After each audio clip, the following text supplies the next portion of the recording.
Me, myself, I've been exposed to some false leaders, like really people who pretended to be righteous, pretended to be pure.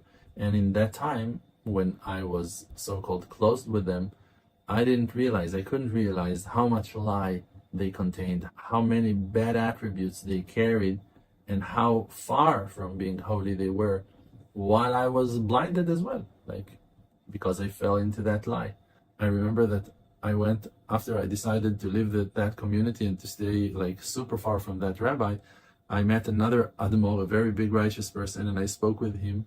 And he told me, you're a very talented person and you did so many good things. And I was like, still so blinded. And I told him, no, it's all by the merit of my rabbi, like the rabbi. And he looked at me and he said, no, you were born with a lot of great talents. Like, what are you talking about? You have great powers, you yourself, with no connection to him.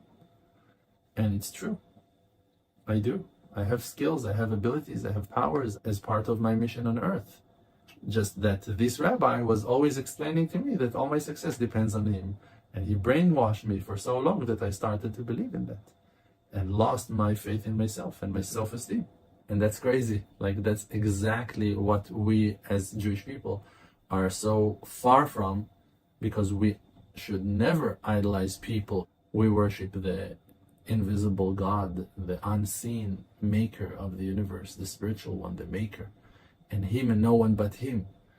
And as such, ideally, faithful people, loyal to the truth, people dedicated to that pure path, if we find ourselves falling into that trap of worshiping rabbis, worshiping righteous people, in that place, what's the difference between Judaism and Christianity?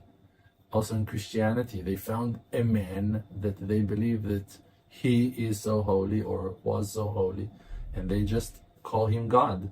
So if you found yourself that you have a rabbi and that rabbi is so righteous that you like almost holding him as God, so it's time to restart your path of closeness, of coming closer to the Maker, and really trying to figure out what does it mean to connect yourself to the Maker, and not through flesh and bones.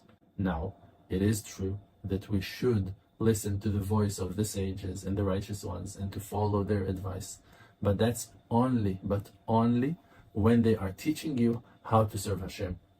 But when those people are forcing you to serve them or convincing you that that is the most important thing, to focus on them and their organization, them and their money, them and their honor, them and their success, them and their greatness, so then you need to start realizing that something is fishy. When I realized that I'm not supposed to waste one more minute over there in that community, being part of his work, all the fears that attacked me, all the terror that was planted into me in those years was so heavy that I was facing walls of darkness. I was facing oceans of bitterness. There was no end to the terror, to the fear. We thought we're going to lose everything. And then we realized that we are afraid of a man, that we are afraid that he will be upset, that he will be angry, that he will curse us, that he will not save us, or like all those nonsense. When you give so much credit to a human being as if he has the power to save himself, how can he save you when he cannot save himself? I really, from the bottom of my heart, want to warn you. There are many people that will look very good, very kind, very shiny, very beautiful, very whatever, wise, intelligent, bright, but their heart is not aimed to help you. And if their heart is not aimed to help you, and their heart is aimed to help themselves through you, so then you're being used for their purposes, and they're not here to help you, to assist you to come closer to the Maker, even if all their speech will be only on that topic. In reality, what a person should do.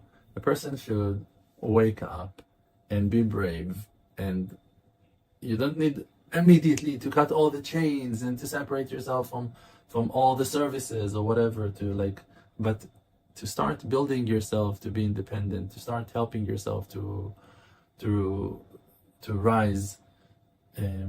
That's definitely the right way. That's definitely the right approach. I think that when a person is coming to that place, to that realization, that he needs to clarify, that he needs to check things on his own, that he needs to see if things works for him, that he needs to use his senses, his inner system of senses. In that moment, you wake up and your wisdom is growing and your understanding is expanding, and you can reach levels that are way beyond the average. Now, for that, again, like I said, and like we say always, there is a great need of dedication to the truth by the individual. You must be brave. You have to work hard to force yourself to confront your fears. You need to be brave. You need to be strong and consistent about that path, about that journey of finding the truth.